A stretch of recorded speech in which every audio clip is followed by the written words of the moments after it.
Begitu juga dengan ideologi pemikiran child free masuk di kalangan masyarakat kita. Dia menghentam dengan kedudukan yang begitu gayat. Negara luar, mereka dah guna kaedah child free ni kurang lebih dalam 60 tahun, 50 tahun lepas.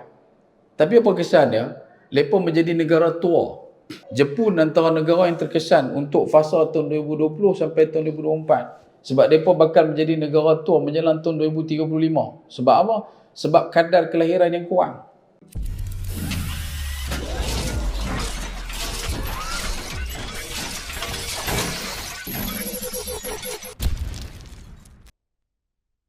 Tuhan dalam setiap diri individu di kalangan ummah, sama ada pemerintah ataupun rakyat, kerana melaksanakan tuntutan Allah Subhanahu wa taala. Surah Al-Qasas ayat 77, wabtaghi fima ataakallahu ad-daral akhirah wa la tansa nasibaka minad dunya wa ahsin kama ahsanallahu ilaik wa la tabghil fasada fil ard innallaha la yuhibbul mufsidin. Dan carilah apa yang telah diberikan Allah kepadamu, yakni kebahagiaan kampung akhirat, dan janganlah kamu melupakan kebahagiaan kamu dari kenikmatan dunia, dan berbuat baiklah kepada orang lain sebagaimana Allah telah berbuat baik kepada kamu, dan janganlah kamu berbuat kerosakan di muka bumi ini. Surah Al-Qasas ayat yang ke-77.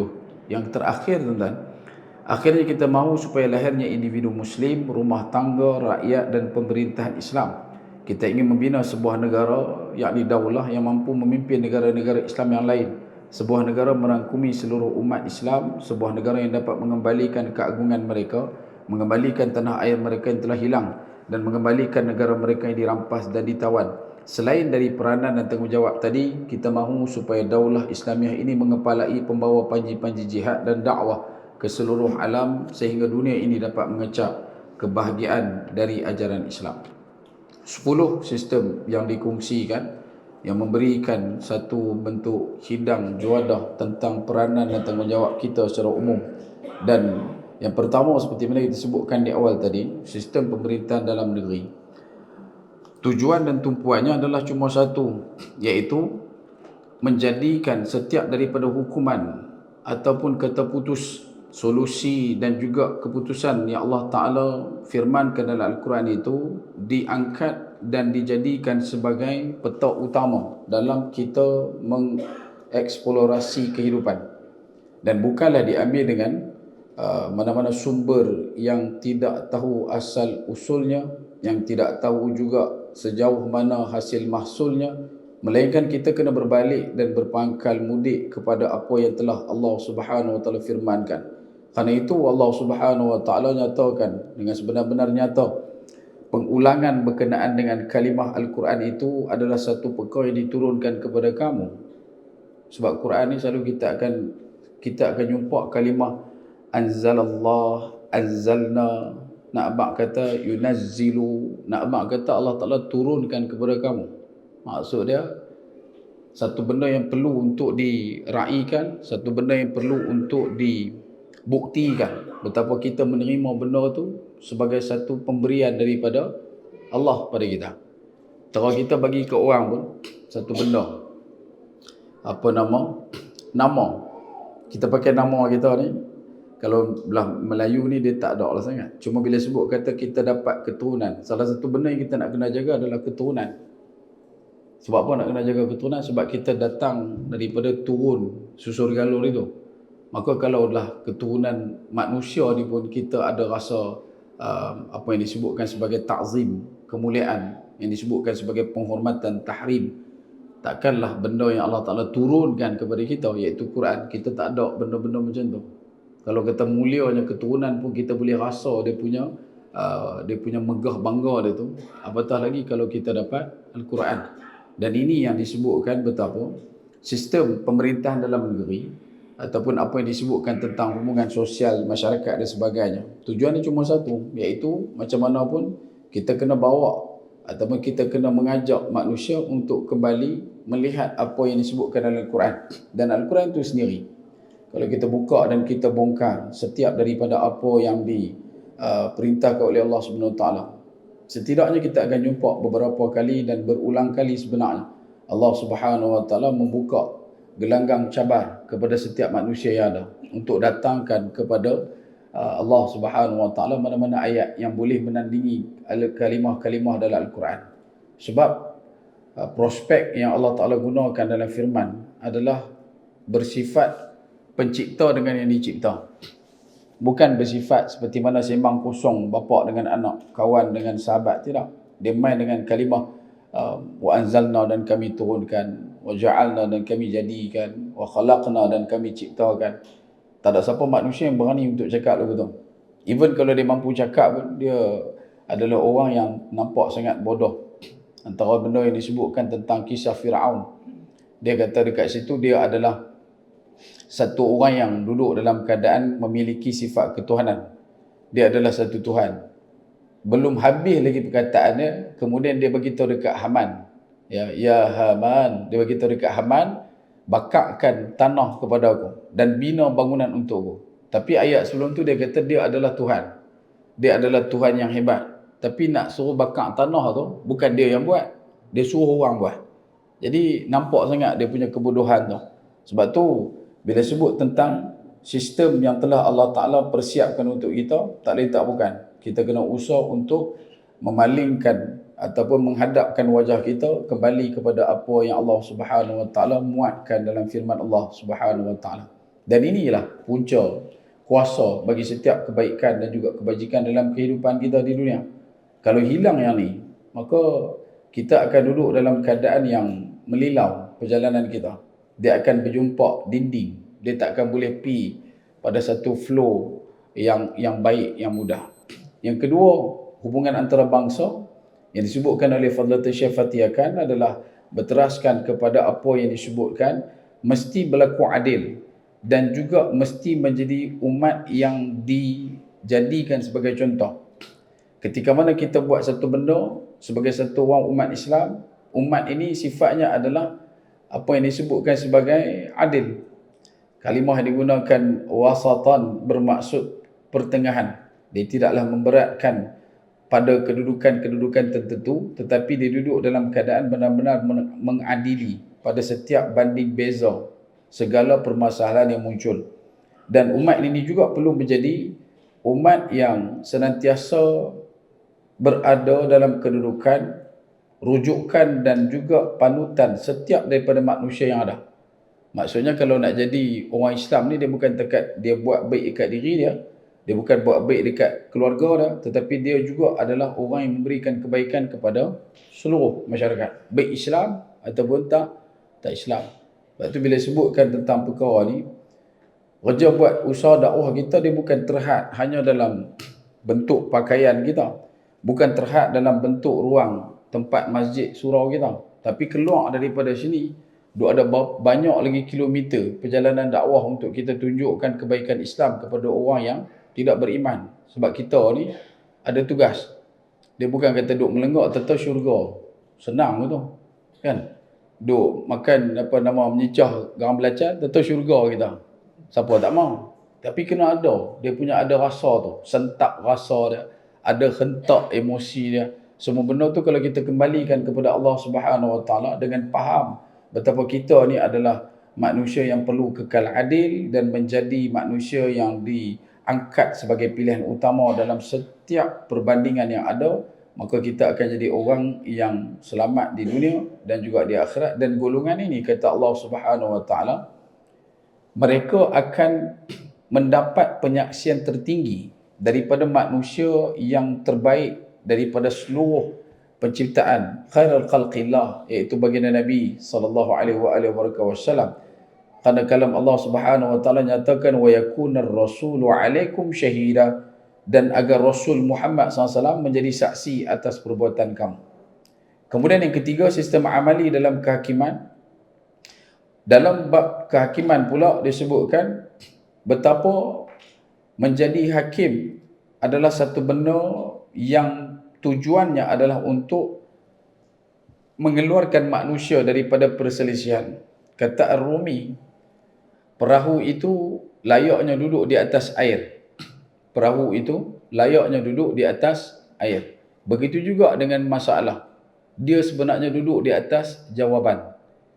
Persoalan dalam hidup ni dia duduk atas jawapan. Jadi kerja kita apa?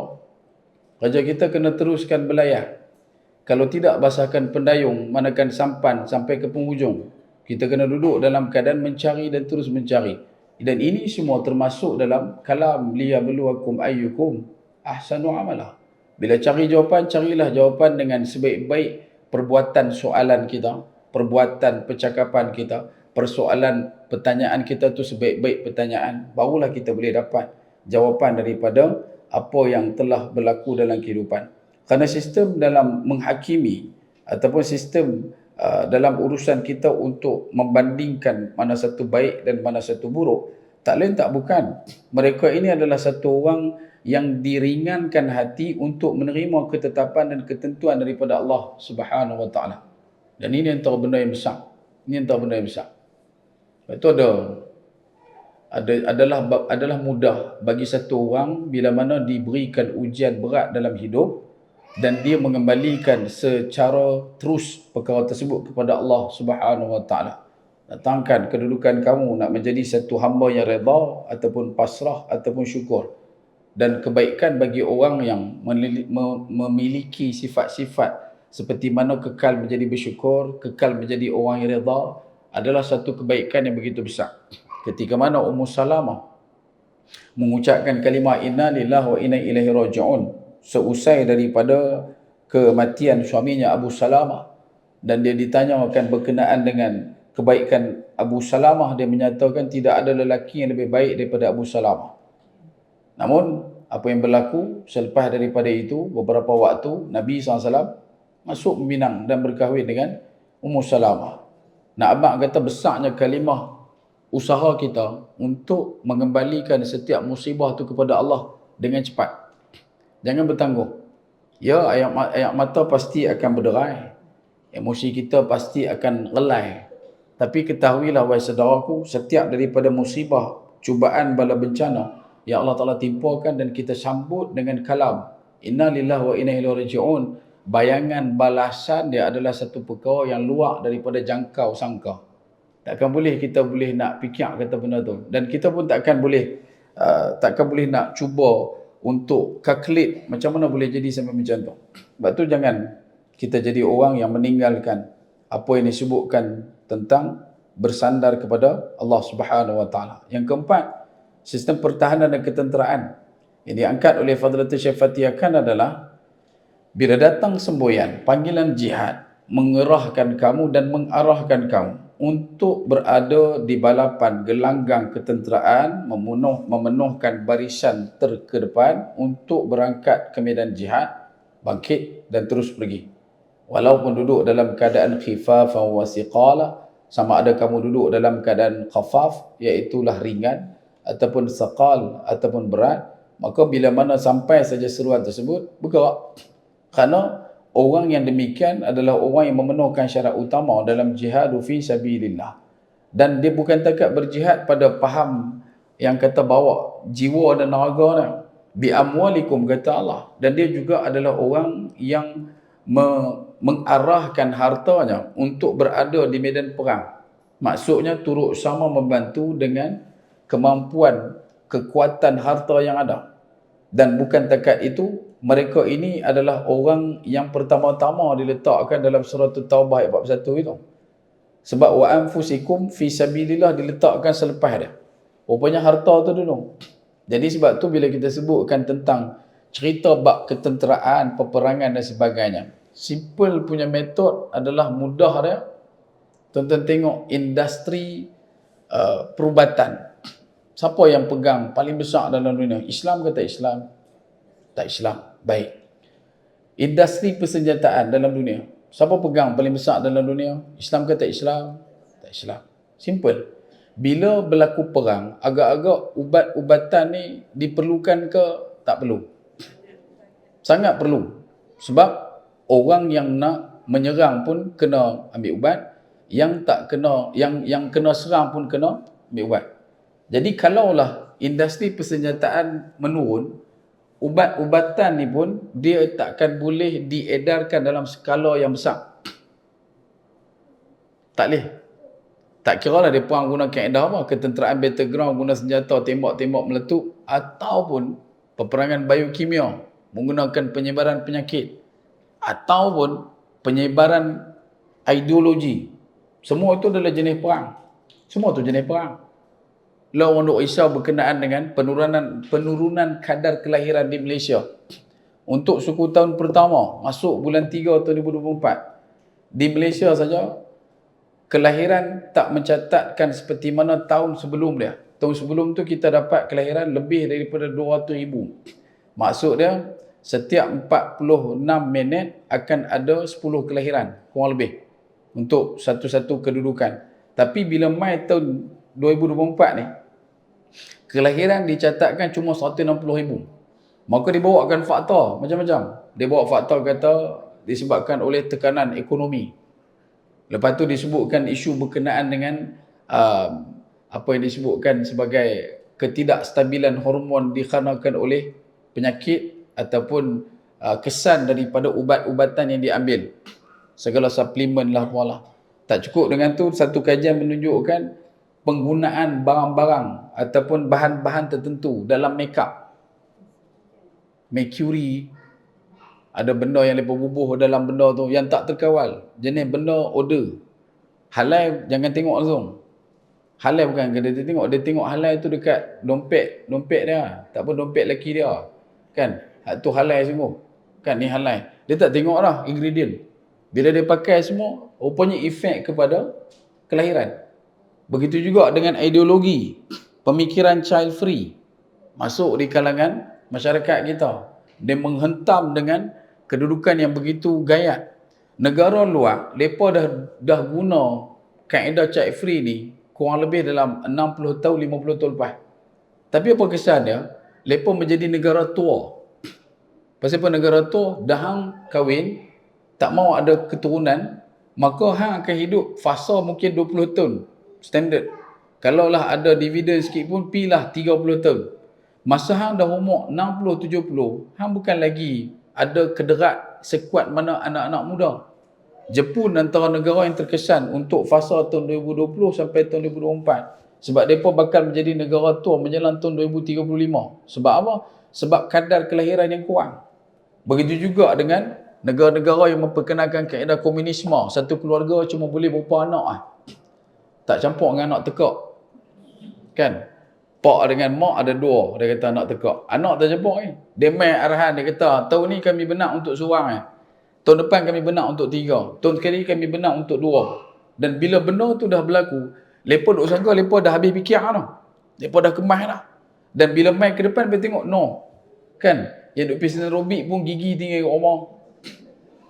Ni mereka nak panggil PLKM pula ni. Ingat, apa ni slip disc saja duk ada berapa ratus orang lah. Kan, hak kecil manis darah tinggi, hak yang nak kena dialisis, tu pun pulun. Pasal apa benda ni jadi begitu? Sebab hampa dah grooming otak orang. Hantar tak bila ada anak ni susah. Ada anak ni macam ni, ada anak ni macam tu. Siapa kata susah? Allah kata tak. Allah kata Allah mencukupkan rezeki. Kita tengok orang yang beranak amai, kita tengok dia. Hang tak makan ke ubat apa ke? Bagi jarak sikit. Jarak dah. Dia sikit dukung. Jarak atas, jarak tengah, jarak bawah. Pi kat sana. Kalau kita nak jarak sangat. Di isu dia bab itu adalah bab rezeki. Bukan kerja buat kita nak tentu, nak kadarkan berapa banyak. Bila main kata Allah kun, fayakun lah. Jadi, benda tu bukan dia boleh main dalam kedudukan yang ambil kelenda kuda pergi catat. Aku mau 25 bulan 6 ni seorang beranak keluar. Ingat bini bini sin gedegang. Bubuh duit lepas tu tekan pilih nombor ni. Dah tuan-tuan, benda ni bab rezeki. Okeylah, even dah dapat anak. Adakah anak tu akan duduk dengan kita sampai umur 10 tahun? Belum tentu. Ada orang yang Allah Ta'ala rezekikan dengan anak dan kemudian dia syukur atas anak itu sempat untuk hidup sampai 5 tahun saja. Ada satu hamba Allah ada ceritakan pada kita. Dia kata dia menanti kelahiran sudah lama, banyak tahun, berbelas tahun. Kemudian lahir satu orang anak. Anak yang baik, anak yang cantik. Dan anak ni ketika lahir, doktor kata apa dekat dua pasangan, satu pasang ni pasangan lelaki perempuan ni, dia kata anak kamu akan hidup kurang lebih lah dalam beberapa bulan. Sebab dia punya organ dalaman dia begini begitu, dia punya darah dia macam ni macam tu. Dan mereka mengatakan kami berserah semuanya kepada Allah Subhanahu Wa Taala. Cuma kamu daripada segi clinical teori, medical punya isu, tolong beritahu dekat kami apa yang kami perlu buat untuk rawat anak ni, untuk jaga anak ni. Maka diberikan description berkenaan ubat-ubatan dia, cara kaedah pemakanan dia, cara dia punya nak rawat dia macam mana. Maka dia pun ikut. Anak tu pun tumbuh besar setahun, 2 tahun, 3 tahun, 4 tahun, 5 tahun. Dan mereka hidup dalam keadaan mengikuti apa yang disebutkan oleh apa ni doktor, dan dalam masa yang sama mereka menikmati setiap daripada situasi dan juga suasana memiliki anak. Walaupun dalam keadaan demikian, apabila sampai umur 5 tahun, anak dia tumbuh besar, hidup sihat, tiba-tiba jatuh sakit anak dia tadi. Dan anak ni bila jatuh sakit, pergi ke hospital, doktor dah try all out dan doktor cakap kita tak boleh nak buat apa dan kita cuma berharap kepada apa yang disebutkan sebagai keajaiban Tuhan sahaja. Dan dalam waktu yang sama, dua lelaki bini ni tadi tunggu dalam bilik ward tersebut dan mereka menantikan dengan penuh kesyukuran. Sampailah ke tahap akhirnya bila dengar bunyi beeping tu dah berhenti, kedua-dua suami isteri ni melakukan sujud syukur. Bukan disebabkan kematian, tetapi disebabkan momen-momen indah yang dibina monumen bersama dengan anak mereka. Benda yang mengakibatkan mereka bertambah yakin kepada Allah, bukan kepada doktor. Doktor kata boleh hidup sah, tapi izin Allah hidup lama. Dan mereka mampu untuk mendapat gelar panggil ibu dan ayah. Mereka boleh menjadi satu orang bapa dan satu orang mak kepada satu orang anak setelah berbelas tahun.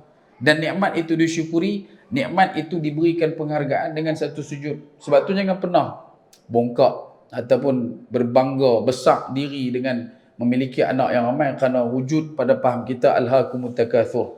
Betapa ancaman Allah kepada orang yang duk berbangga dengan anak yang ramai. Sebab tu bila mai fasa berkenaan Jepun dan sebagainya ni, mereka dah mula mengorak langkah untuk mempromosikan supaya keluarga yang ada dalam negara mereka kalau boleh beranak banyak-banyak. Kan? Government bagi arahan kena beranak ramai-ramai. Pasal tu nak ke depan nanti kita ada sumber tenaga muda. Kita lah ni tak ada. Di Malaysia dah ada dah kesan daripada pemikiran mangkak ubi macam tu. Kata tak payah ada anak, kita mengaji penat-penat, kita kerja penat-penat, anak duit dapat habis kat pampers anak. Duit dapat habis kat susu anak. Jenis macam ni pun ada. Kita pun mujuk kata pak hang tak fikir macam hang. Kalau pak hang fikir macam hang, ruyuk ingat hang pun tak ada. Rezeki lah kita tak ada orang fikir macam tu. Sebab tu tuan-tuan, keperluan berkenaan dengan pembinaan watak negara bukan hanya diukur kira pada timbang tara ramai orang menyokong ataupun tidak, tetapi kestabilan dalam ketunjangan, kestabilan dalam menunjangkan keimanan dalam diri, melakukan setiap proses amali kehidupan, berpaksikan apa yang Allah Ta'ala perintahkan. Itulah kunci kejayaan sebuah negara. Dia bukan fikir berkenaan dengan berapa banyak anak yang bakal dimiliki, dia bukan fikir dengan beberapa banyak anak yang mampu untuk digalaskan tanggungjawab menjadi bertentera dan sebagainya. Tidak. Dia cuma hidup sebagai satu orang Islam yang memenuhkan keperluan sebagai satu orang Muslim yang baik, kemudian memperkasakan keimanan dan menghidupkan jati diri yang sebenar. Dan benda ni yang ada dalam kaedah Al-Quran yang Allah Ta'ala tunjukkan kepada kita. Cuma bila sebut berkenaan dengan perkara ni, betapa bila kita cerita berkenaan dengan jihad fi sabilillah, yang pertamanya adalah mesti berjihad pada jalan ekonomi. Kita kena jadi juara dalam bab gelanggang ekonomi dulu. Sebab nak sebang apa pun, kalau kata ekonomi bukan kita pegang, kita tetap juga akan melutut dan menurut kepada kelompok yang memegang benar tu. Percakapan kita akan ditapis-tapis oleh orang yang memegang ekonomi. Dan ini situasi yang sedang kita hadapi sekarang di luar sana. Bahkan sama di Palestin. Negara Arab bukannya sikit, berlambak, keliling. Kalau kata mereka jengui kepala tu, ingat negara haram laknat tentera kera ni, pakai ruyuk lagu tu ya, senapas dia buih lagu tu ya. Tapi siapa tak berlaku pasal apa tak jadi ya? Sebab ekonomi siapa pegang. Ni hari ni Donald Trump tunggu lagi 3 tempat saja untuk menentukan kemenangan. Berada pada tangga kedudukan yang selesa, 267 tempat yang dia telah pun memenangi kerusinya. Dan Harris yang kata perempuan tu dia baru 214 kot. Tinggal lagi 3 untuk menentukan kemenangan. Donald Trump adalah cakap-cakap kata kalau Donald Trump naik macam ni, Donald Trump naik macam tu. Pasakkan dan tunjangkan pada kalimah qulillahumma malikal mulki tu'til mulka man tasha'. Allah Ta'ala jual yang akan memberikan kepada sesiapa. Tak kira siapa pun, tetap juga berada dalam izin Allah Subhanahu Wa Ta'ala, walaupun tanpa reda. Tetapi kerja buat kita adalah tetap juga perlu untuk mengangkat semula apa yang disebutkan sebagai ekonomi itu, kita adalah juaranya. Hari ini kita terlepas banyak benda. Sebab tu bila penjualan senjata meningkat, automatik penjualan perubatan akan turut meningkat. Dan ubat-ubatan ni akan support satu sama lain. Sama juga dalam bidang farmasi, sama juga dalam bidang apa yang disebutkan persenjataan, mereka bergerak pada satu laluan yang memiliki pedal yang serupa. Makna kata kalau berlaku perang banyak, maka ubat akan naik. Bila mana perang banyak, persenjataan akan naik. Dia jadi lagu tu. Jadi orang yang ada hari ini, tidak lain tidak bukan. Mereka adalah orang yang menggunakan amwal, menggunakan harta mereka dalam memetakan perjalanan peperangan itu sendiri. Kemudian baru mai kalimah wa anfusikum fi sabilillah. Barulah bawa jiwa kita. Sebab tu kalau ada orang sampai hari ini masih lagi beku, kaku akalnya, mengatakan pemboikotan ke atas produk-produk ni tidak memberikan kesan. Suka untuk saya sebutkan di sini betapa syarikat ayam goreng di satu negara yang besar di sebelah Amerika, maksud dia banyak tempat yang ada, mengalami kemerosotan penjualan yang cukup teruk sehingga adalah kedai yang terpaksa ditutup. Syarikat kedai kopi yang terkenal, yang besar, sampailah ke depan kaki tangga rumah kita pun ada. Syarikat tu di Amerika, tempat asal dia, telah terpaksa menutup lebih dari 100 cawangan dikhanakan oleh usaha menahan harta di kalangan umat Islam, dan turut sama dilakukan oleh orang yang ada lagi nilai keinsanan, yang menentang segala jenis bentuk pembunuhan, ethnic cleansing dan sebagainya. Dan benda tu terkesan. Tiba-tiba main dekat kita, ada orang kata tak payah, kita pergi beli lah. Berlambak je bang. Berlambak je. Hari ni kalau tuan-tuan makan produk orang Islam, rasa tak sedap, simpan dalam hati. Bak kata orang Melayu, simpan dalam peti. Kan? Kalau ada jarum yang patah, jangan disimpan dalam peti. Kalau ada silap dan salah, jangan simpan dalam hati. Itu simpan mana? Saya suruh simpan hati kan? Makna kata saya, kalaulah ada terseliuh rasa tak mana sikit, ambillah satu ketetapan, kita sedang perang. Siapa pernah pergi perang, dia boleh order sekat 3 rasa. Pernah tak pergi perang? Pernah tak pergi perang? Tak pernah? Nanti try sekali tengok. Kita ajak maklum-maklum pergi agai bukit tu, pegang senapan beban seorang satu, kan? Betul-betulnya perang. Agak-agak orang pergi perang tu, dia bagi ration kan? Pernah tengok ration nak tentera kan? Pernah tak buka-buka ration? No. Ayam masak biryani, nasi biryani dengan ayam kabsah. Ada? Tak ada, paling kurang pun hang nanti dapat sardin, ikan bilis masak cabai, lepas tu adalah daging masak kurma lagu tu lah. Hang tu seduk merepek, buka-buka tu tahu dapat syakat 3 rasa. Tom yam, sotong udang, tak ada. Dia nanti bagi makanan cuma untuk melapik perut. Sebab tu bila kita masuk dalam isu menahan harta, dia adalah satu keadaan kita sedang berada pada kedudukan perang. Masalah hang ni tak faham kata benda tu perang. Sebab tu bila kita makan benda-benda tu tak rasa sedap. Perang bang, perang. Mana boleh ada isu sedap tak sedap? Perang ni dia bukan ada sopan santun. Dia bukan tangkap rasa. Pernah tengok orang berperang kata saya tembak boleh? Tengah perang ni, saya tembak dulu dah. Tembak pam. Alamak, tak kenal lah. Awak pula. Mana ada? Terah amin caplum pun lari belah pasal bunga rumah maklum. Kan, tu terah amin caplum. Ni perang betul ni. Tapi kita tak asalkan dia punya nadi tu. Kita tak asal detak itu. Kita tak asal degup itu. Sebab kedudukan kita ribu jauh daripada Palestin. Tuan-tuan, kemarin dikeluarkan satu senarai 100 orang yang syahid di bawah timbunan bangunan. Satu orang anak kecil usia 5 tahun ketika mana datang pasukan penyelamat setelah rumah ada diletupkan dengan satu letupan yang berkapasiti berat 2000 kilo, masuk ke dalam rumah tu dia menjadi seperti mana dodoi lah. Dia dah hancur lumat dah, duk berasap lagu tu ya, vaporize. Benda tu dia jadi teruap, hancur habis. Budak umur 5 tahun berat sampai 20 kilo. Satu orang medik, satu orang pembantu perubatan duk tengah kalut, duk tolak stretcher orang yang sakit dan sebagainya. Dia selisih dengan satu stretcher yang bawa satu orang maklum. Dan dia perasan tudung tu tudung macam kenai sangat. Dan bila dia selisih, stretcher tu nak pergi ke tempat untuk dikafankan. Dia duk tolak orang yang tengah nak ampute, nak potong kaki. Bila dia dah hantar, dia patah balik. Dia kata, aku saja aku kenai tudung tu. Dia pergi kat luar, ketika mana mereka angkat jenazah tu, nak diletakkan di dalam kain yang putih, dia tengok muka, dia kata, mak aku. Dia kata, ni mak aku. Dan ahli keluarga dia tak tahu sebab mak dia keluar untuk ambil makanan, bantuan makanan. Dan mak dia belum balik lagi. Dan bila telefon kat dia beradik kata mak kita dah pun syahid. Dan kita tak asal benda tu sebab bukan mak kita. Kita tak asal kedekatan tu sebab kita asal benda tu jauh. Kita duk nampak kata Palestin ni, tak ada kena-mengena. Sedangkan ia adalah tempat kiblat pertama umat Islam. Kita tak ada asal tu sebab apa? Sebab kita hari ni dah petakan perjalanan kita adalah berkaitan dengan harta dunia dan juga benda berkaitan dengan material semata-mata. Sebab tu kita rasa berat. Walaupun minta untuk suruh tahan harta. Minta untuk keluarkan sumbangan. Minta untuk tadahkan santunan doa kepada Allah. Itu pun dah tak larat lah. Kadang kita duk buat kita ni lepas isyak. Apa ni dalam salat isyak itu kata kita buat kunut nazilah. Dia nanti boleh main abang nazilah apa lah. Kata. Kan? Ni ubat darah tinggi tak kan gini. Ni kunut nazilah hang dah lah sama panjang dengan janggut hang kata. Nanti nak baca pula lambat pula macam-macam. Padahal yang mai tu pun adalah orang yang mengharapkan kemenangan. Bila tanya nak tak Palestin merdeka? Nak. Mengaku sampai hanggup ke lantai. Tapi apa dia buat?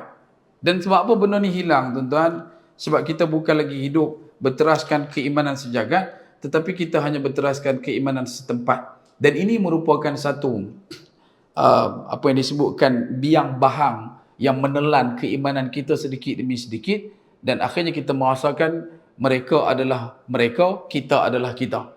Sifat keakuan kita terlampau tinggi. Kita duk rasa macam mereka ada masalah, kami pun ada masalah juga. Masalah kami tak selesai lagi, siapa nak tumpu kat sini. Kan ada orang selalu kata duk bagi sumbangan apa kat Palestin. Adik-beradik hang pun tak habis lagi. Yalah adik-beradik hang pulun lah buat. Adik-beradik hang ada ke duk bawah timunan bangunan? Ada? Ada tak?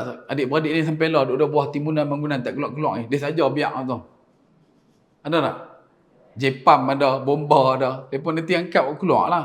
Tuan-tuan cuba bayang satu siaran langsung ketika mana dia menjawab soalan-soalan daripada jemaah-jemaah yang tanya. Salah satu soalan tu mai dan dibacakan oleh dia. Dia tanya, bagaimanakah caranya untuk solat di bawah runtuhan bangunan? Ni soalan tu sampai. Dalam duduk keadaan mereka terperangkap dalam bangunan tu, mereka hantar mesej, tanya soalan, macam mana cara nak solat di bawah timbunan, runtuhan bangunan. Dan dia kata dekat situ nak jawab soalan tu pun dah risau dah. Dia kata, terah hampa yang duduk bawah rimpu runtuhan bangunan tu pun hampa masih terfikir macam mana nak solat. Tambah kami ni yang tak duduk di bawah runtuhan bangunan, pasal apa tak pernah terfikir untuk solat. Sebab itu, mereka adalah orang yang solat di bawah runtuhan bangunan dengan iman yang kukuh. Tetapi kita solat dalam bangunan yang tak runtuh, yang kukuh dengan iman yang runtuh. Ini beza dah. Dan kita hari ini sedang selalu mencari bagaimana jalannya untuk meruntuhkan iman kita sehari-hari setiap hari. Redha dengan maksiat. Kita tak masuk dalam konsert, kita tak pi pun bayar tiket konsert, tapi kita tak ada masalah dengan konsert. Mimpi ke mereka lah. Kan? Mereka dah habis duit kerja banyak-banyak, lepas tu mereka penat-penat, mereka sajalah nak bagi healing. Healing apa benda bang? Dia bukan healing. Itu adalah kneeling. Kamu melutut kepada kemaksiatan. Kamu adalah orang yang menghirup setiap daripada apa yang disebutkan air-air yang membawa ke bejatan dalam meletakkan kefahaman iman. Dan ini antara benda yang perlu untuk kita usahakan, untuk kita berjihad sungguh-sungguh. Sebab tu kita tarik perhatian setiap dalam masyarakat umat supaya usahakan supaya harta kita ni paling tidak pun sampai ke pada saudara kita di Palestin untuk menyalakan lampu-lampu di rumah mereka, ataupun paling tidak pun menjadi sesuap tepung, sesudu tepung untuk dimasakkan menjadi roti untuk mereka makan.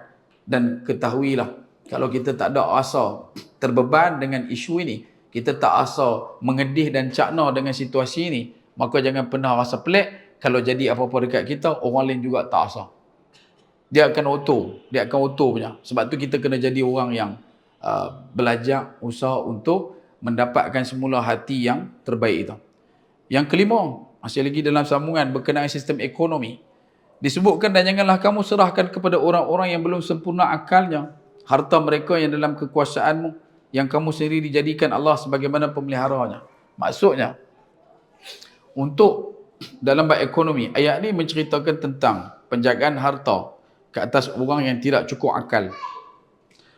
Apabila sebut tentang harta ni, satu Imam Syafi'i menziarahi satu orang kawan kepada guru dia. yang mana dia dikenal sebagai satu orang yang zuhud. Guru dia adalah satu orang yang zuhud, tapi dia pergi melawat kawan guru dia. Dan bila dia sampai dekat rumah kawan guru dia masuk dalam rumah. Sampai di rumah, dia pergi salam, maka membantu kepada kawan guru dia ni tadi panggil masuk, dan dia masuk. Bila dia masuk, dia tengok kawan kepada guru dia duduk ada di tengah rumah, tengah duduk kira duit yang banyak. Maka Imam Syafi'i rasa macam tersentak. Kata dia ni biar betul, kata tok guru besar, tapi duduk kira duit kan. Kita duduk bayang macam bujang lapuk punya ni lah, 7-4 belalang punya duduk kira duit lah. Satu untuk kau, satu untuk aku, ni dia duduk kira. Dia kata ni macam satu pandangan yang tak apa nak ni lah kan. Maka ditanya kepada dia, kenapa kamu asyik mengira duit? Kan, duit banyak ni tak jadi satu benda yang memberatkan kamu kan?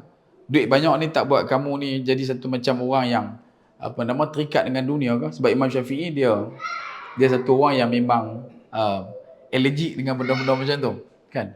Maka dijawab oleh kawan kepada guru Imam Syafi'i, dia kata apa? Dia kata mana lebih baik? Harta yang banyak ini dipegang oleh orang yang beriman, ataupun harta yang banyak ini dipegang oleh orang yang beriman? Orang yang tak beriman dengan orang yang beriman, mana lebih baik? Kita nak tak? Kita faham kan? Harta yang banyak ni eloknya tu duduk di tangan orang yang beriman, yang takut dekat Allah, yang menunaikan perintah Allah, ataupun duduk dekat tangan orang yang tidak beriman pada Allah, yang tidak menunaikan perintah Allah. Mana lebih yang kita suka? Beriman.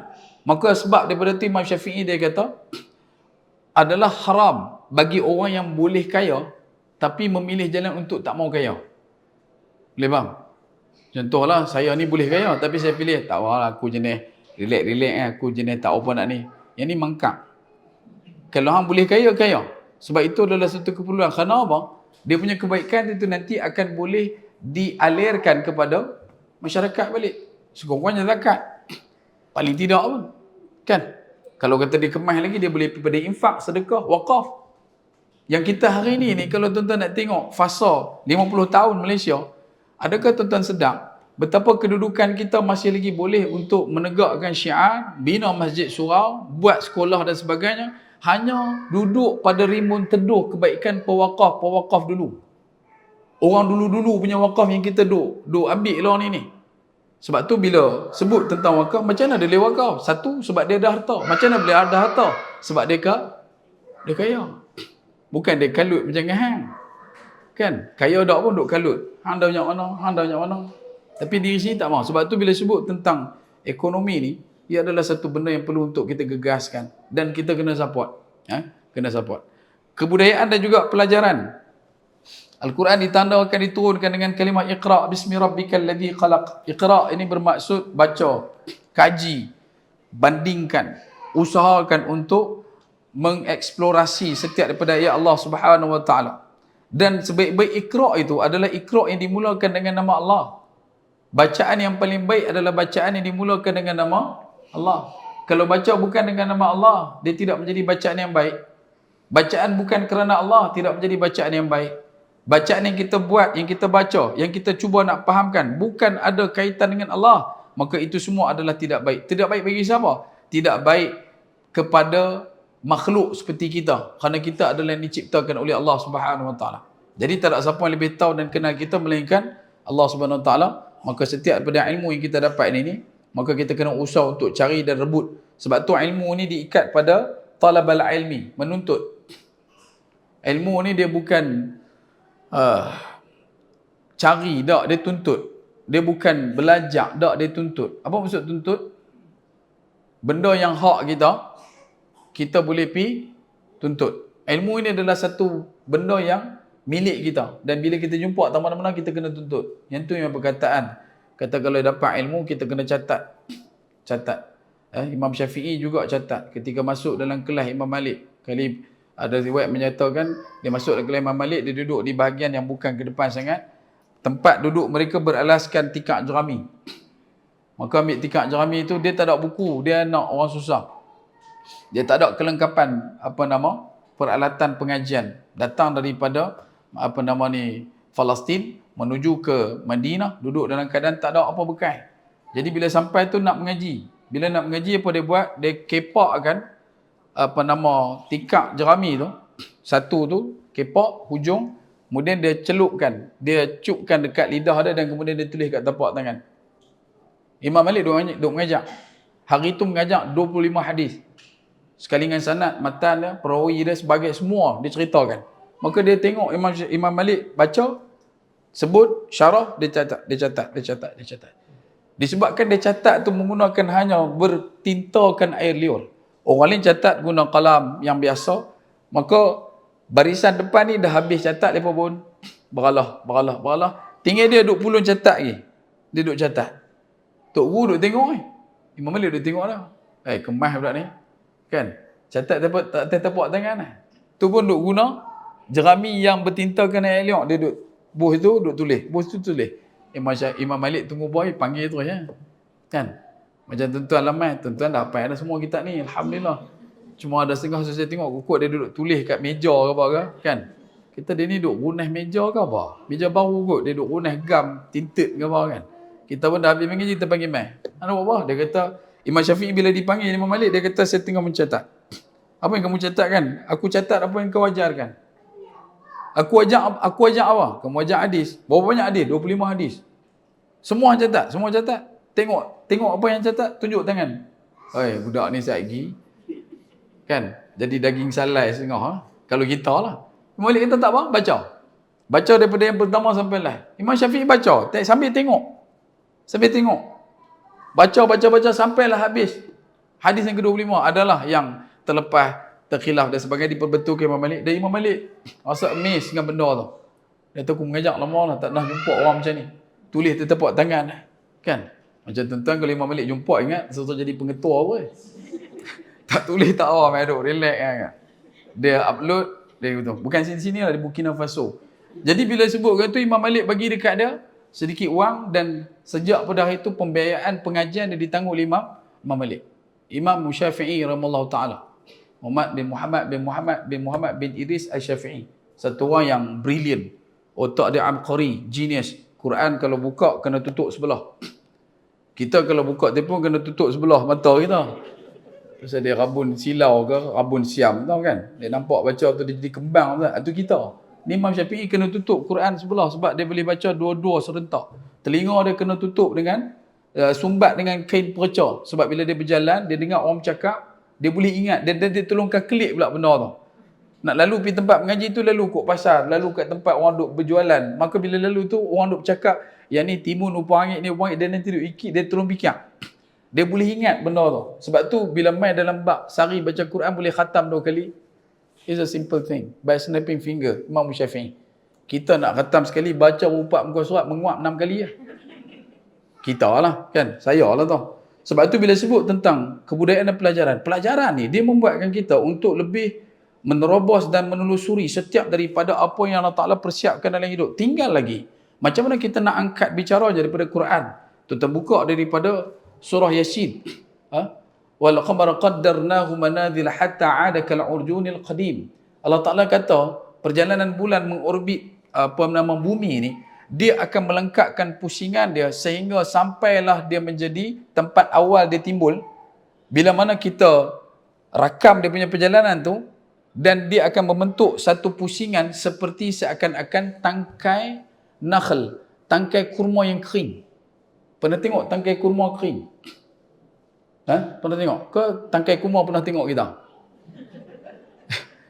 Kan dia nanti kering tu, maksud dia merekod. Dia merekod bentuk dia lagu tu. Dia pusing balik. Dia jadi lagu tu. Jadi bulan ni ketika dia mengorbit bumi, dia punya kitaran pusingan dia tu dia jadi lagu tu.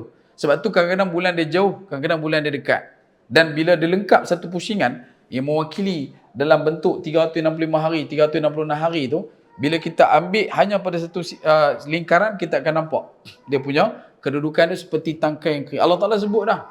Dan benda ni baru dijumpai 300 tahun oleh orang-orang yang tak beriman. Orang tak Islam baru tahu benda tu. Islam tahu lama dah. Tapi mangkak ubi betul tak? Kan? Isu berkenaan matahari. Bila mana Allah Ta'ala sebutkan kata matahari tu, kedudukan dia, macam mana dia duduk dalam keadaan juga berpusing.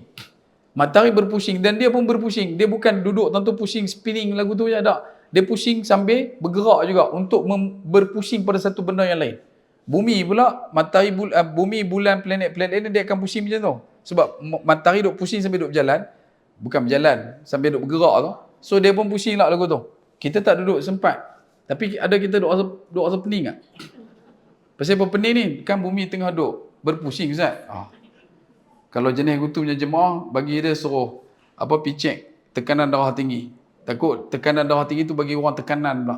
Kan? Sebab tu bila sebut tentang Al-Quran, dia tidak lain tidak bukan adalah satu kitab, bukan hanya pada paksi-paksi ketuhanan keimanan, tetapi ia adalah pangkalan untuk diikat segala bentuk kejahilan dan diisi dengan kebenaran dan juga pemecahan kebodohan. Kalau kita tak gunakan Quran dengan jalan demikian, maka benarlah kita adalah orang yang cukup tak guna punya orang. Kan? Yang ketujuh, kekeluargaan dan rumah tangga.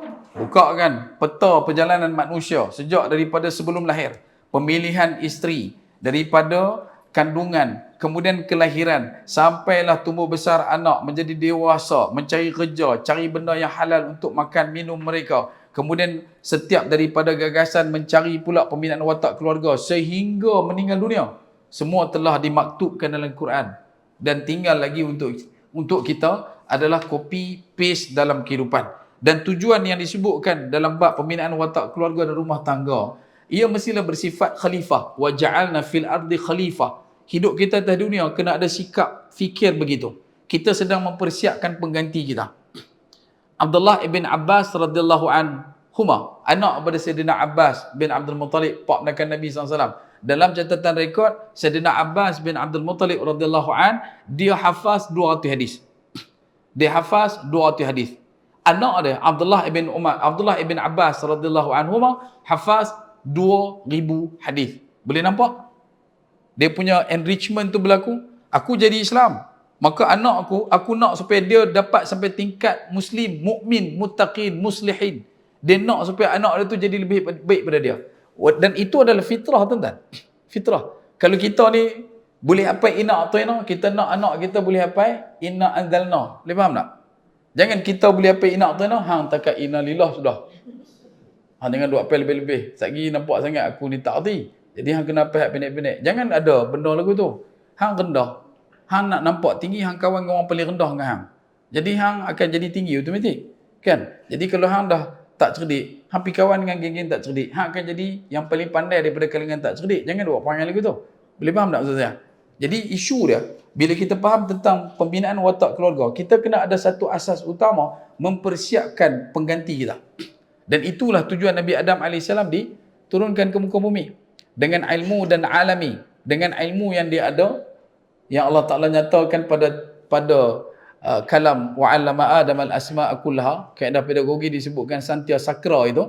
Maka yang keduanya alami, sebab Nabi Adam dia ada memori syurga, dia ada pengetahuan tentang nikmat syurga, sebab dia datang daripada syurga. Allah Ta'ala dah persiapkan Nabi Adam dalam syurga. Dia tahu pokoknya, kebunnya, macam mana buah-buahannya, apa semua tu. Jadi ilmu itu turun bersama dengan memori, dan itulah yang dibina oleh Nabi Allah Adam AS dalam watak kekeluargaan dia di atas muka bumi itu.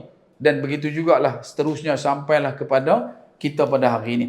Sebab tu kena jadi orang yang senantiasa memikirkan bagaimana nak membentuk generasi akan datang, dan bukan hanya membatu dan membeku pada zaman kita. Kalau kata perjuangan, takat kita sudah, anak-anak kita tak payah. Yang ni yang kita sebut, waktu yang susah melahirkan orang yang kuat, orang yang kuat melahirkan waktu yang senang, waktu yang senang melahirkan orang yang lemah, orang lemah melahirkan waktu yang susah, dan sekuel itu akan berterusan sampailah Abang Jamil. Boleh faham? Sampai Abang Jamil, saya tak kata, tuan-tuan gamak kata. Kan? Mana kata nak abang kata benda tu berterusan kalau kita masih duduk dalam mekanisme keduniaan. Tapi kalau duduk dalam takrifan keimanan, maka kita akan jadi orang yang senantiasa mempersiapkan diri, dan dalam masa yang sama mempersiapkan orang selain daripada kita. Walaupun kita tidak dikurniakan anak, tapi kita ada kawan-kawan kita, jiran kita dan sebagainya. Yang ke-8, Nabi ni 40 dah. Hidup perseorangan. Sistem ini bertujuan sebagai pedoman bagi hidup. Makna kata iman kita bukan dekat waktu ramai, waktu seorang pun kita beriman. Jangan waktu ramai kita beriman, waktu seorang kita jemuan. Tahu? Duduk depan orang ramai-ramai ni zikir sedia. Tasbih sampai pusing kot tengkuk, sopa hulahu. Punya dahsyat dia punya strategi keimanan dia. Tapi bila duduk seorang-seorang, duduk runai kuku, oh dia tahu. Hak ni bercerai, yang ni bercerai. Duduk pulun tengok siapa bercerai. Kan? Duduk pulun tengok benda-benda maksiat. Duduk pulun hadap benda-benda yang tidak memberikan kebaikan faedah pada iman. Sebab tu dalam bab berkenaan dengan hidup perseorangan, ketahuilah betapa Allah Ta'ala meletakkan pada dasar yang utama, tugasan Nabi ada 3. Yang pertama, yatlu alaihim ayatih. Yang kedua, yuzakkihim. Dan yang ketiga, wa yu'allimuhumul kitaba wal hikmah. Yang dia ingat hak belakang tu lah. Wa yu'allimuhumul kitaba wal hikmah. Tanya pasal apa boleh ingat? Sebab ada sebut bawai tuan-tuan. Kan? Sebab doa mati kaya tu lah. Tak mau baca. Sampai sudah tak mau baca. Birah mati kaya. Tak mau. Sebab mati kaya. Biar hidup kaya. Ni mau dapat calik kapuk dengan gambiak kat mata. Tak mau mati kaya sangat. Sebab tu bila sebut kata wa yuzakkihim, perlu ada rasa sesak. Perlu ada rasa sedih. Perlu ada rasa terkesan dengan suasana. Amat rugi dan malang bagi kita umat iman. Bila mana kita melihat setiap daripada kerosakan dan kebobrokan, suasana kejahilian yang mula diangkat dalam masyarakat, kita tak rasa sedih untuk tengok benda tu. Rugi. Kita kena ada rasa benda tu. Sebab benda tu dia bukan bersifat sekadar untuk mendatangkan peringatan ancaman, tetapi pada ruang yang berlainan, dia juga adalah benda untuk menyucikan kita. Wa yuzakkihim itu. Kerana janji bagi orang yang sentiasa menyucikan hati adalah aflah. Dia bukan takat faizin, tetapi mereka adalah golongan muflihin, golongan yang mendapat nikmat kejayaan. Apa beza faiz dan juga falah? Kalau faiz, dia adalah satu kenikmatan kejayaan pada fasa tertentu, pada waktu tertentu. Contoh, pernah dengar minal a'idin wal faizin? Pernah dengar? Dalam lagu raya ada dengar. Minal a'idin wal faizin kan? Bila kita sebut benda tu, teng raya kan? Ni baru ni ada lepas satu raya ada sebut. Ada tak sebut? Untuk benda-benda lain? Tak ada. Orang puasa sunat ada kita duk sebut minal a'idin wal faizin. Tak ada sebab dia tak ada a'idin. Tetapi ialah dalam hadis Nabi sebut kegembiraan orang yang berpuasa tu ada 2. Satu pada waktu dia berbuka, satu lagi di akhirat. Cuma nak abang kata faizin ni dia terikat pada masa dan ketentuan faktor situasi. Tetapi falah tidak. Janjinya, garantinya, jaminannya berlarutan, berlanjutan, berkesinambungan sampai ke syurga Allah Subhanahu Wa Taala. Sebab tu kalam yang diangkat pada modul gagasan pembinaan watak masyarakat iman Islam adalah hayya 'alas salah, hayya 'alal falah. Orang yang menyahut seruan salat adalah orang yang ada kunci utama untuk dapat kejayaan. Dan kejayaan ini adalah kejayaan yang Allah Ta'ala nyatakan dalam ayat yang ke-9, qad aflaha man zakkaha. Dengan ayat taukid menerangkan dan menjelaskan dengan sebenar-benar kejelasan betapa beruntunglah, berjayalah, berbahagialah orang yang senantiasa membersihkan dirinya, yang mendapatkan setiap daripada keluh kesah, gelisah itu sebagai satu perkara yang membuatkan dia membersihkan diri dia, mengingatkan diri dia dan mengembalikan dia kepada Allah sebelum dia dikembalikan kepada Allah. Yang ke-9, menghidupkan roh atau semangat kejiwaan secara keseluruhan daripada setiap individu di kalangan ummah, sama ada pemerintah ataupun rakyat. Dan ini adalah jalinan anyaman kekuatan dalam menghidupkan roh dan juga semangat kejiwaan yang besar, skalanya lebih luas. Dia bukan takat dihirup kebaikan iman pada rakyat jelata yang melata, tetapi juga kedudukan kebaikan iman itu menjentik rasa sehingga ke tapak-tapak kaki dan kepala pemerintah penguasa yang duduk di atas empuk kerusi pemerintahan. Makna kata daripada awal, daripada bawah sampai atas semua duduk dalam metod keimanan. Dan ini sukar untuk dapat dalam satu fasa yang mudah. Melainkan kalau kita kembalikan pada zaman Nabi SAW dan juga begitu masyarakat selepas daripada zaman Nabi SAW, zaman sahabat, tabi'in itu masih lagi mampu untuk kita cari dan rungkai. Tapi hari ini nak dapat macam tu susah. Kalau ada pun ya seperti mana di Palestin. Kedudukan keutuhan mereka mempertahankan bumi Gaza yang sekerdil itu sanggup untuk berbandi darah dan berhadapan dengan bala tentera kelompok-kelompok tentera laknat itu dengan begitu dahsyat, dan kita tak mampu untuk duduk macam tu sampai ke tahap nak di operation, nak dibuang sebab mereka tak boleh abuse. Jadi bila nampak luka sampai ke hospital, mereka kena koyakkan cepat-cepat buang benda. Ada satu letupan berlaku, dan letupan tu kena tepi perut budak tu, umur baru 16 tahun, dibawa ke hospital pada waktu tu masuk waktu maghrib. Dan ketika nak dibedah tu, sebab benda tu dah duduk di dalam, nak buka kena koyakkan sedikit isi untuk keluarkan. Dia kata bagi aku sembahyang dulu. Kita lah sembahyang jamaah, terus ada buat teruk kata, hak tu kita. Depa tak masuk waktu maghrib nak sembahyang, nak pulun baca Quran. Tuan-tuan boleh bayang keluar pada timbunan runtuhan bangunan tu, duk pegang Quran dengan mengatakan Quran ni selamatkan aku. Tapi Quran tu duduk dalam dakapan dia, bukan Quran tu yang duk menyelubungi dia dah. Quran tu duduk dalam dakapan dia, dan dia kata Quran ni selamatkan aku. Dan betapa dahsyatnya kelompok yang memiliki otak dan juga nilai fikir sama macam tentera laknat kera ni, depa tetap juga tak boleh tengok Quran tu. Quran tak buat apa pun duk terok, depa takkan boleh tengok. Lepas benci sebenci-bencinya. Lepas akan jatuhkan Quran, lepas akan bakar Quran, lepas akan selerakkan Quran. Sebab itu antara yang lepas faham kata, kita ni duk sangka kata Quran tu adalah satu benda yang sama macam mana lepas punya faham. Padahal kita tak. Quran itu musam untuk kita baca untuk jadikan alat zikir, ingat pada Allah. Tapi lepas tak boleh tengok. Benda-benda yang berkaitan dengan kelompok-kelompok mangkak tentera kera ni, memang lepas tak suka tengok. Sebab itu, sistem yang disebutkan ini adalah sistem yang berskala besar dan dia nafas panjang. Dia tak boleh untuk kita terus garapkan dan berlaku dalam keadaan serentak, melainkan mungkin kalau kata dengan izin Allah Subhanahu Wa Taala, insya-Allah. Dan yang terakhir yang kita sempat sebutkan pada tuan-tuan, melewati waktu dah menunjuk ke 8.50. Kita nak kedudukan kita sebagai seorang Islam ini adalah untuk supaya semua orang dapat menikmati keislaman itu.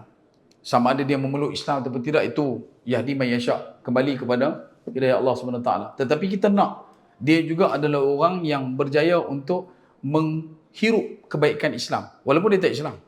Kita nak begitu. Seperti mana yang telah dituntaskan oleh baginda Nabi SAW di waktu pemerintah di Madinah, begitu juga dalam sekuel pemerintahan umat Islam pada fasa tertentu, bani-bani tertentu, khilafah-khilafah tertentu. Dan kita nak supaya mereka juga boleh melihat perkara ini sebagai satu kebaikan kepada mereka. Cuma hari ini kita tak boleh nak pergi sebab satu ialah ada orang Islam yang menggunakan nama Islam buat benda tak elok, dan kemudian buruknya itu tak jatuh dekat dia, jatuh dekat Islam. Kan? Yang kedua, ada orang yang sedang sampai ke hari ini mencari kelemahan dan juga kerosakan Islam, sedangkan dia tahu Islam tu tak rosak. Dia tahu Islam tu tak salah, dia tahu Islam tu tak zalim, tapi dia pulun nak buat kata Islam tu zalim, dan disupport pula oleh orang-orang yang mengaku Islam ni di bawah dia, bergerak sekali. Dan kita pula duduk dalam keadaan digigit oleh isu-isu ini sampai kita tak boleh nak tunjuk Islam yang benar dekat orang lain. Kita tak boleh nak sampaikan Islam yang benar kepada orang yang tak beriman yang lain. Dan itu antara kerugian kita lah. Cuma kerugian ini adalah satu benda yang baik kerana ia menjadi cabaran untuk kita bangkit semula, bangkit dengan gagah, bangkit dengan megah untuk sampaikan betapa Islam adalah satu perkara yang patut juga kamu nikmati walaupun duduk dalam keadaan tidak beriman kepada Allah Subhanahu Wa Taala. Sebab Islam itu datang melalui baginda Nabi SAW, dan Nabi ditandalkan dengan kalimah rahmatan lil alamin. InsyaAllah. Jadi tekat tu dulu. Yang mana duk jegi tak apa nak angkat mata tu, saya tahu dah lah. Kan dia duduk gitu lah. Dia tengok ustaz macam biru lah. 3 suku muk dah ustaz. Kan 8.50 dah. Jadi selamat menyambut bulan Jamadil awal.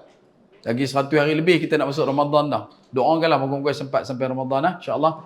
Dan kita doakan juga kesembuhan kesihatan kepada seluruh umat Islam, khusus pada anak saya Muhammad Yusuf Aisar, pada ayahanda saya Haji Dul bin Syafi'i. Kemudian ada satu orang ni tadi, sahabat saya, dia kata anak menakan dia sakit tapi tak abang. Sakit apa? Nama dia Arif Iskandar. Moga-moga diberikan kesembuhan dan kesihatan, dan berkat doa para ibu para wali dan juga para wali yang hadir pada malam ini, moga-moga Allah Ta'ala berikan keluasan pada setiap kesempitan, Allah Ta'ala berikan kesembuhan pada setiap kesakitan, Allah Ta'ala berikan kebaikan yang berpanjangan, sehinggalah kita kembali kepada Allah Subhanahu Wa Ta'ala, bertemu di syurga Allah, insya-Allah. Amin ya rabbal alamin. Allahumma inna nas'aluka al-huda wat tuqa wal afaf wal ghina. Allahumma rabbana atina fid dunya hasanah fil akhirati hasanah wa qina azabannar. Wa sallallahu ala sayyidina Muhammadin nabiyil ummi wa ala alihi wa sahbihi wa baraka wa sallam. Walhamdulillahi rabbil alamin. Taqabbalallahu minna wa minkum taqabbal ya karim. Assalamualaikum warahmatullahi wabarakatuh. Wallahu taala alam.